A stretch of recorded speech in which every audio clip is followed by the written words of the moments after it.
রাসূল সাল্লাল্লাহু আলাইহি সাল্লাম বলেছেন, তাসাহারু ফাইন্নাহু ফিহাল বারাকা, তোমরা সাহারি খাও, তাতে বরকত রয়েছে। আবু হুরায়রা রাদিয়াল্লাহু তাআলা আনহু বলেন, রাসূল সাল্লাল্লাহু আলাইহি সাল্লাম বলেছেন, আল বারাকাতু ফি সালাসাতিন, বরকত তিনটে জিনিসে রয়েছে। তার একটি হচ্ছে ফিল জামাতে, জামাতে সালাত আদায় করলে বরকত হয়। দুই, অফিস সারিদে, গোস্তের ঝোলে রুটি ভিজিয়ে খেলে তাতে বরকত হয়। তিন, অসাহরে, সাহারি খেলে তাতে বরকত হয়। সেহেরি বলবেন না, সাহারি। সেহের মানে জাদু, আর সাহার মানে সকালের সূর্য ওঠার আগে আজানের সময় খাওয়া, ওই খাওয়ার নাম হলো সাহারি। আর সেহের একই শব্দ, সেহরুন মানে জাদু,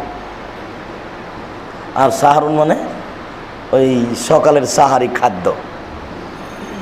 রাসূল সাল্লাল্লাহু আলাইহি সাল্লাম বলেছেন, ইন্নাল্লাহা ওয়া মালায়েকাতাহু ইউসাল্লুনা আলাল মুতাসাহিরিন, যারা সাহারি খায় তাদেরকে আল্লাহ ক্ষমা করেন।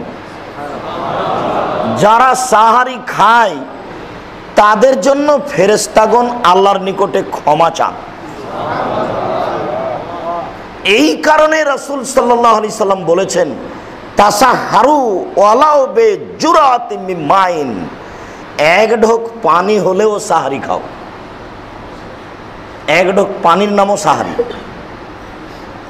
তবে সাহারি খাওয়া ফরজ নয়, আল্লাহ রাসূল এটা আপনাকে আগ্রহী করেছেন।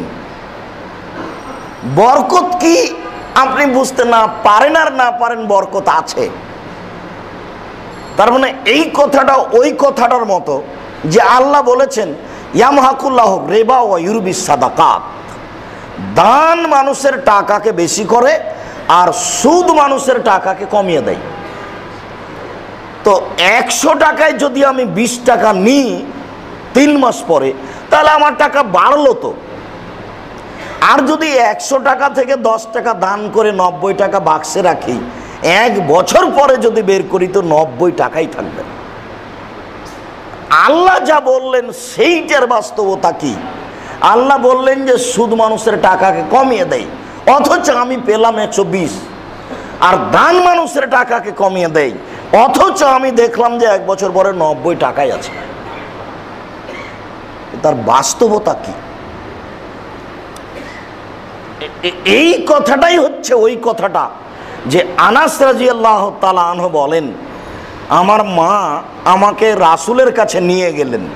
একটা কাপড়কে 2 টুকরা করলেন, 1 টুকরা আমার পরনে দিলেন আর 1 টুকরা আমার গায়ে দিলেন, দিয়ে আমাকে রাসূলের কাছে নিয়ে গেলেন। নিয়ে গিয়ে আমার মা বলছেন, হাজা খোয়াইদে মৌকা ফাদুল্লাহ, এই যে আনাস আপনার ছোট খাদেম, আপনি তার জন্য দোয়া করুন। খাদেম হিসেবে উনি তার ছেলেকে সমর্পণ করছেন আল্লাহ রাসূলের কাছে। আল্লাহ রাসূল এখন বলছেন, আল্লাহু মাগফির মালাহু ওয়ালাদাহু ওয়াতুল উমরাহু ওয়াগফির লাহু ওয়ারহামহু ওয়াবারিক লাহু ফিমা রাযাকতাহু। আল্লাহ তুমি আনাসকে দীর্ঘজীবী করো, তার ছেলে মেয়ে অর্থ সম্পদ বেশি করে দাও, তাকে ক্ষমা করো, তার প্রতি দয়া করো, তাকে যে রুজি দিয়েছো তাতে তুমি বরকত দাও। তাহলে বোঝা যাচ্ছে যে রুজি ভিন্ন জিনিস, বরকত ভিন্ন জিনিস। রুজি ভিন্ন জিনিস, বরকত ভিন্ন জিনিস। আপনি প্রতি মাসে 10,000 টাকা বেতন পান, এটা হলো আপনার রুজি। প্রতি বছরে আপনি 50 মণ ধান পান, এটা আপনার রুজি। এতে অতিরিক্ত আর একটা বরকত লাগবে, নইলে এটা বেশি দিন টিকবে না। 10,000 টাকা দেখবেন 25 দিনে শেষ হয়ে গেছে, আরো 5 দিন কি করবেন? ধার কর্জ করতে হবে। 50 মণ ধান পেয়েছেন, দেখা গেল যে 3 মাসে শেষ, তাহলে বাকি 3 মাস কি খাবেন? কোথাও সমস্যা আছে, বরকত হচ্ছে না কেন? 10,000 টাকা বেতন পেয়েছি, পরিবারে খেলাম, মাস শেষে দেখছি এখনো 3,000 টাকা আছে, অথচ ফকির মিসকিনকে দিয়েছি, অসহায় চাচা চাচিকে দিয়েছি, টাকা জমা হলো কি করে বুঝলাম না, এরই নাম বরকত। আপনি বুঝতে পারেন না পারেন যখন বরকত থাকবে না তখন টাকা হারাবেই। এই কথাটা বোঝানোর জন্য ওই কথাটা বলেছিলাম যে আপনি বেতন নিয়ে বাড়িতে ঢুকছেন, বেতন 40,000 টাকা, বাড়িতে ঢুকছেন, ঢোকার সাথে সাথে রিং হচ্ছে, মোবাইলটা অন করে শুনছেন, ছোট বোন বলছে ভাই তোমার ভাগ্নে হাত অ্যাক্সিডেন্ট করেছে, আমি এখন মেডিকেলে আছি, 40,000। তো এই টাকা তো আপনার 1 মাস যাওয়ার ছিল, তো এখনই তো শেষ হলো। এইটা তো আপনি ভাবেননি 1 ঘন্টা আগে যে টাকা এভাবে খরচ হবে। টাকা আপনার হারাবেই বরকত না থাকলে, সেটা কিভাবে আপনাকে বলা লাগবে না, এটা আল্লাহর বিধান।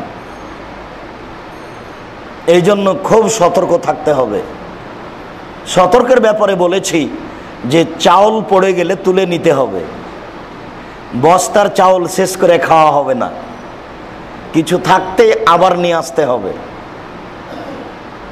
মেপে রান্না করতে হবে, আটাও মেপে নিয়ে রুটি বানাতে হবে।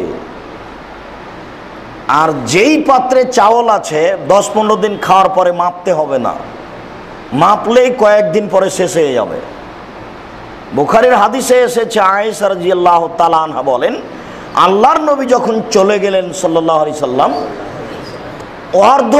সোয়া কেজি আটা রেখে গেছিলেন, সোয়া কেজি। রুটি বানায় খায়, রুটি বানায় খায়, রুটি বানায় খায়, অনেক দিন খেলাম। একদিন মনে মনে বললাম একটু মেপে দেখি তো, আর কতদিন চলে। মাপার পরে কয়দিন পরে দেখি নেই।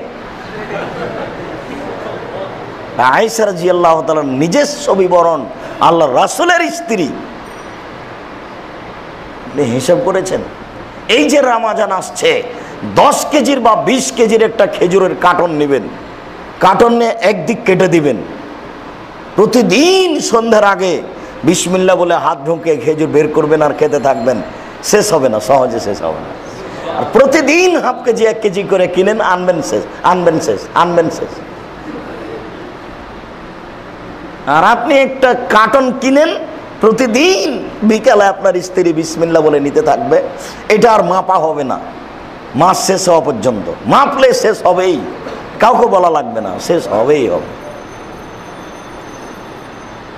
ঠিক ওইরকমই চাউলের ব্যাপারটা, চাউল পাত্রে আছে মাপবেন না, আর শেষ করে খাবেন না, শেষ করে খেলেই ওর বরকত হারিয়ে যাবে।